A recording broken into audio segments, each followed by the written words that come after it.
Пошла запись. Все, поехали.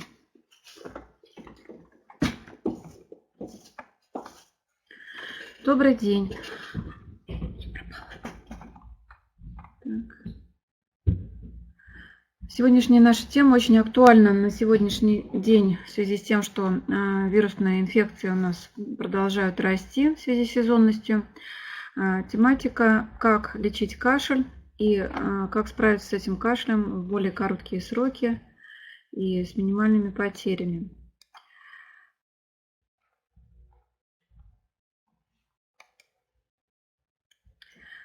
Хочется напомнить, что кашель – это один из важнейших защитных механизмов, который помогает организму очищать его воздухоносные пути от различных вирусов, бактерий и аллергенов. Поэтому он служит, в общем-то, во благо ребенку.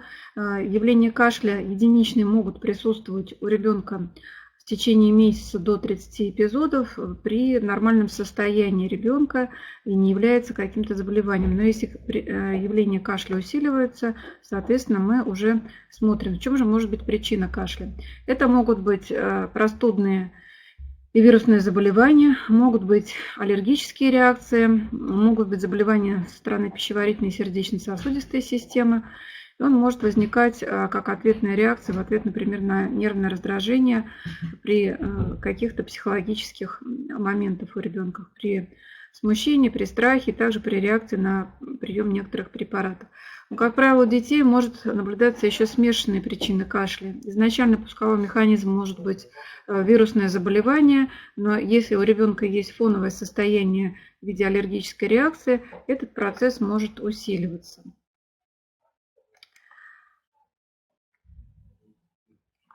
Разделим кашель по его характеру.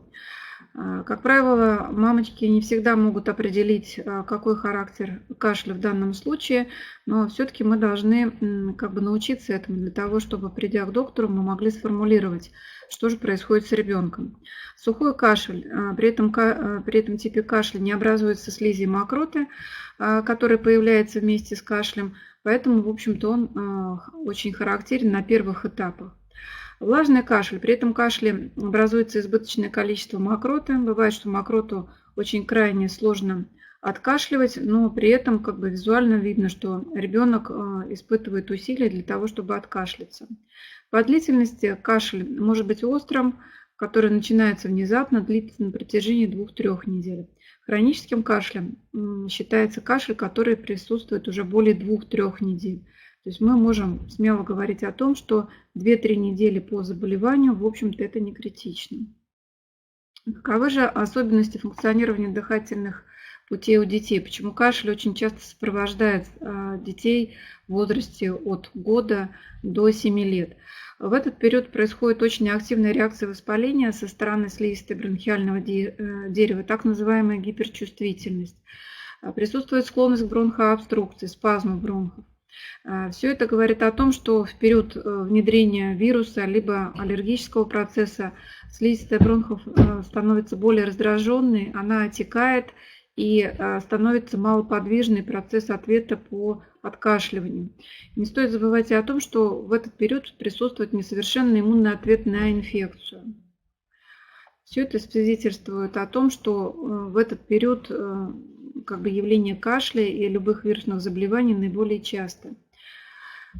Плюс не забываем о том, что существуют эпидемиологические особенности, в которых находятся дети. Как правило, дети у нас находятся в организованных коллективах, и на сегодняшний день, как можно раньше, мы пытаемся их социализировать. Поэтому помимо детских садов, в которые, может быть, ребенок отдан где-то в пределах возрастной группы с 2 лет, это может присутствовать и в виде различных бэби-клубов и других развлекательных мероприятий. Не забываем мы также и о окружающей среде. На сегодняшний день, к сожалению, не присутствует у нас какое-то положительное движение в этом направлении. К сожалению, загрязнение окружающей среды все более и более активно присутствует. Одним из факторов, также способствующим тому, что очень часто встречается кашель у детей, это наличие пищевой аллергии. Она тоже провоцируется отсутствием натурпродуктов и все более активным внедрением в пищевую промышленность различных красителей и добавок. А, Следующий вопрос, который себе задает мама, это когда же нужно обратиться к врачу? Ведь можно полечиться самостоятельно, используя различные средства, которые можно купить в аптеке, причем без рецепта. Так вот, существуют все-таки те позиции, когда мы должны говорить о том, что мама должна обратиться с ребенком к врачу, и врач должен оценить состояние. Это лечение затяжного кашля, который не дает результатов, то есть кашель длится более 2 недель. Если присутствуют какие-то элементы затрудненного дыхания, ребенку сложно вдохнуть либо выдохнуть, либо очень активно участвует в акте дыхания мышцы брюшного пресса.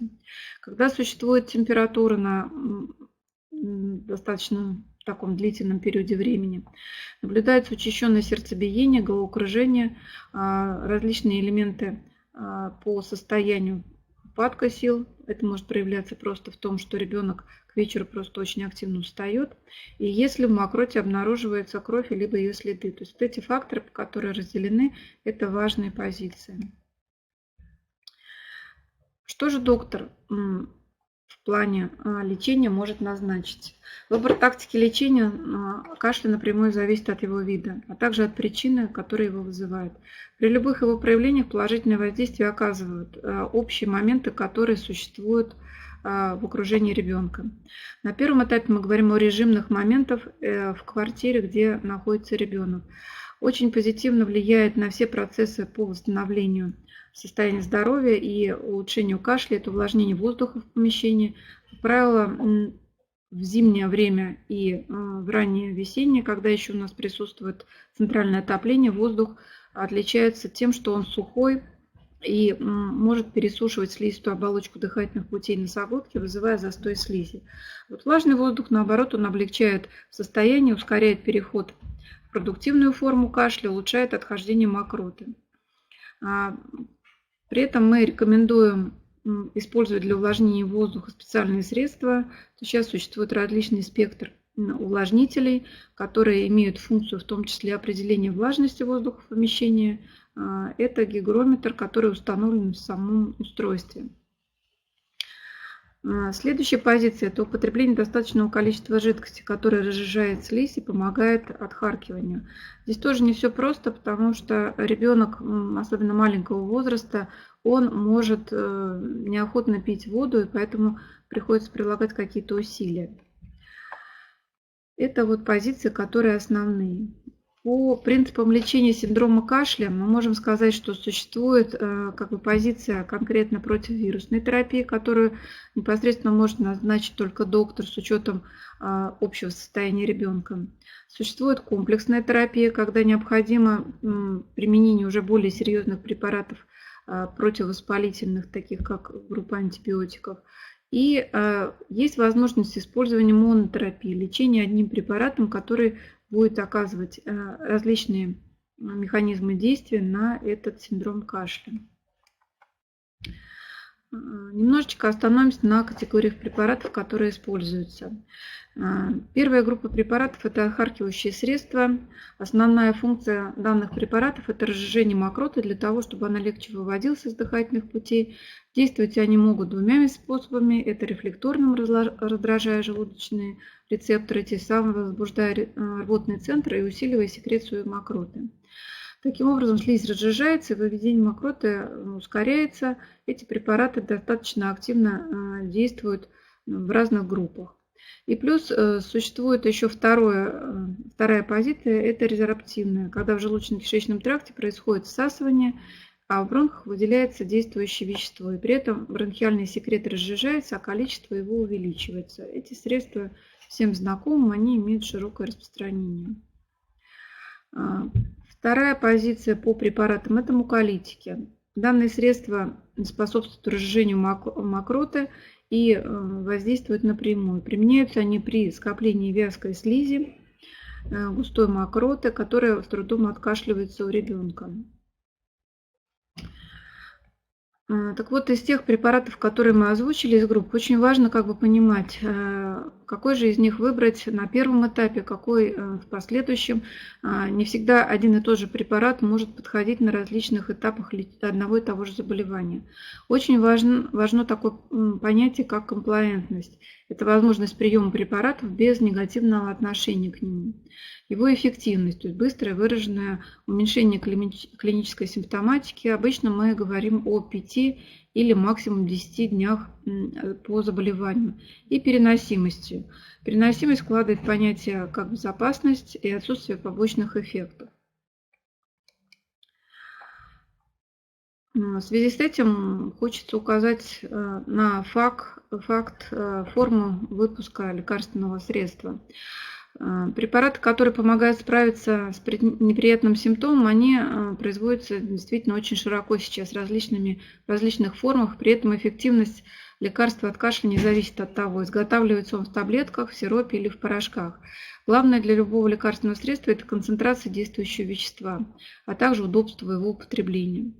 Мы все понимаем, что детям лучше всего давать препараты, которые более хорошо используются и переносятся ими. Это сиропы, капли или растворимые в воде порошки. Вот капсулы и таблетки достаточно проблематично использовать для детей до 6 лет, поэтому, в общем-то, они не рекомендуются, либо используются очень крайне редко у ограниченного количества детей, которые действительно могут проглотить целиком эти препараты. Таким образом, выбирая подходящий препарат, стоит обратить внимание не только на цену, надежность, эффективность, но и на форму выпуска. Поэтому, в общем-то, хочется отметить, что здесь существует сейчас большая линейка различных препаратов, которые можно таким образом использовать. Но главное, что хочется подчеркнуть, конечно, это вопрос по лечению, который задает мама. Можно ли использовать самим различные средства? Можно использовать, но лучший вариант не заниматься самолечением, а обратиться к врачу, который порекомендует в каждой конкретной ситуации лучшее лекарственное средство.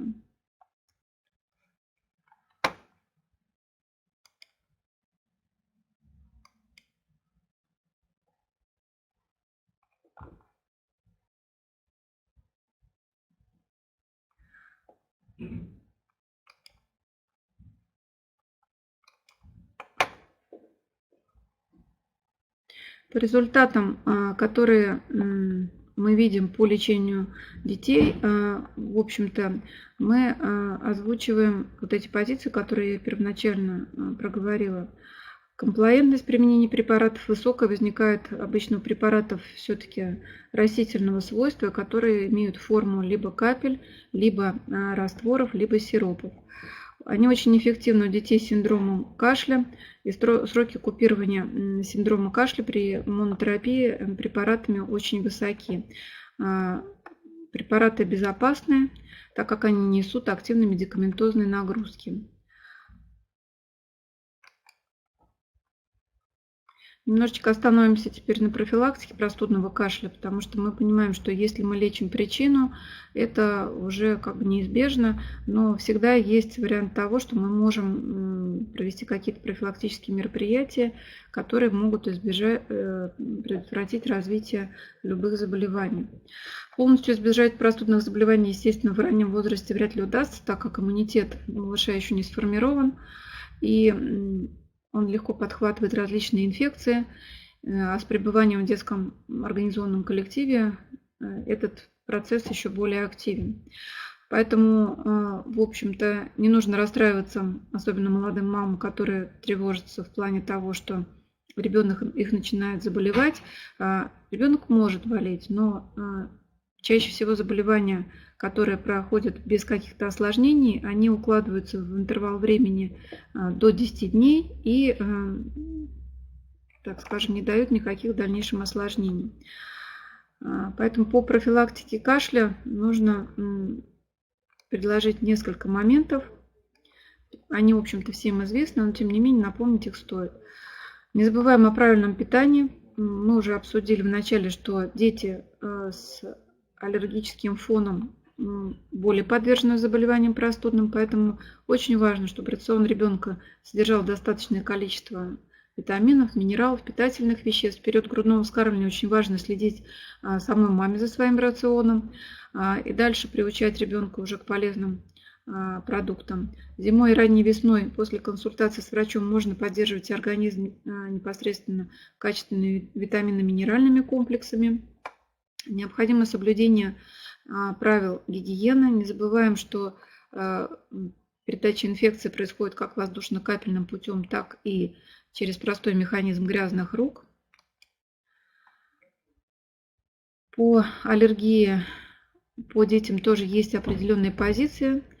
Это и гипоаллергенный быт, про который мы тоже говорили, начиная с температурной реакции и устранения сухости воздуха. Но есть также различные специальные средства по обработке помещений, средства, которые могут использоваться для обработки в том числе и детских помещений. Необходимо соблюдать осторожность при применении средств бытовой химии, не привлекать ребенка, у которого есть повышенный риск по аллергии к различным мероприятиям в доме с использованием чистящих порошков, средств, аэрозолей и так далее. Все эти перечисленные правила, естественно, не могут являться гарантией того, что ребенок перестанет кашлять или не будет совсем никогда кашлять. Однако даже при возникновении заболевания протекать это заболевание будет легче и в лечении займет меньше времени. Ну, вот позиции наши общие были озвучены. Немножечко хочется сказать еще по поводу выбора препаратов, которые мы не озвучиваем по конкретным позициям, но тем не менее на сегодняшний день все более широко используются препараты именно растительного свойства, так как они являются более безопасными в плане каких-то осложнений и оказывают действительно эффективные действия. Формы их тоже различные в плане того, что мы имеем по линейке. Они имеют различные показания по возрасту. Очень хорошо, если препараты имеют разделение по возрастным позициям от месяца до 3, с 3 месяцев до года и дальше по возрастным позициям с года до 2, с 2 до 6 и с 6 до 12. То есть здесь мы имеем возможность использовать эти средства именно по возрастным группам и быть уверены в том, что побочных эффектов у нас в данном случае не будет присутствовать. Наверное, на сегодняшний день вот эту вот позицию мы озвучили по выбору препаратов и рационального сопровождения медикаментозной терапии другими режимными моментами. Если у нас есть какие-то вопросы, мы готовы выслушать. И сейчас подождем в течение некоторого времени.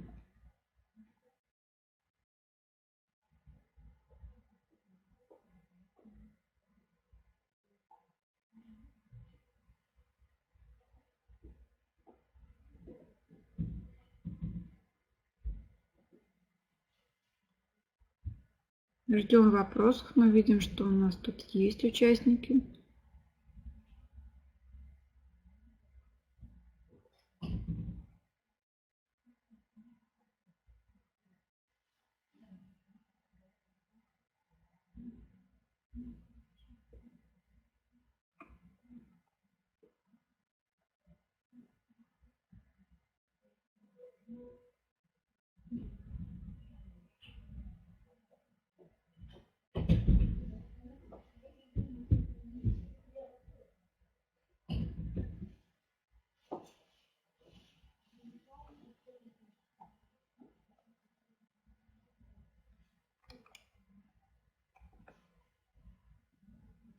Так, вот у нас вопрос поступил от Анжелики Ивановой. Моему ребенку 3 года. Мы проводим ингаляции с лазолваном.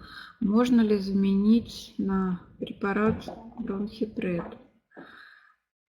Но здесь зависит от того, действительно ли есть показания по замене препарата. Если ребенку 3 года и он негативно относится к ингаляции лазолваном, потому что здесь есть некие такие психологические ограничения в плане того, что ингаляторы существуют разного вида, компрессорные, ультразвуковые, мэш. Если ребенок тревожится именно при использовании лекарственного средства через ингалятор, то действительно лучше перейти на препарат, который будет применяться внутрь, для того, чтобы психологически у ребенка не возникало негативного отношения к применению препарата, и мы чтобы увидели эффективность его. Действительно существуют препараты растительного свойства, про которые мы тоже здесь проговорили. Один из них является препарат бронхипред. Но ребенку 3 лет в данном случае нужно нам будет использовать форму сиропа, которая будет использоваться в определенных дозировках. Там используется небольшая дозировка, 3 мл в течение 3 раза в день. То есть, в общем-то, больше половины чайной ложки, поэтому, в общем-то, действительно препарат в этом плане переносится неплохо. Мы тоже имеем опыт его использования достаточно хороший и отсутствие активных побочных эффектов. Поэтому действительно можно использовать, если ребенок плохо переносит ингаляцию. Еще какие-то вопросы ждем?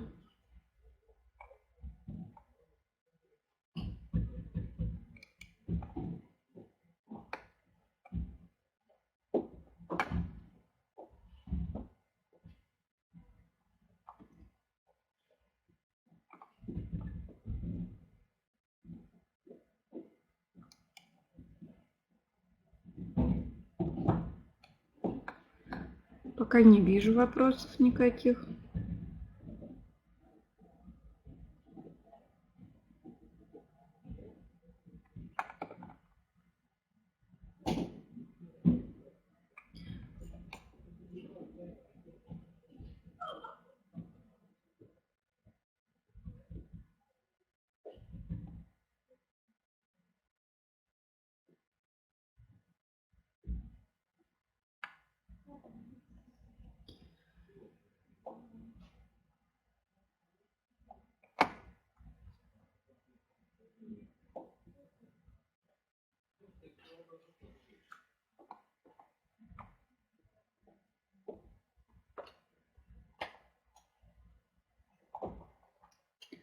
Ну, тогда, наверное, мы закончим на сегодняшний день эту тему.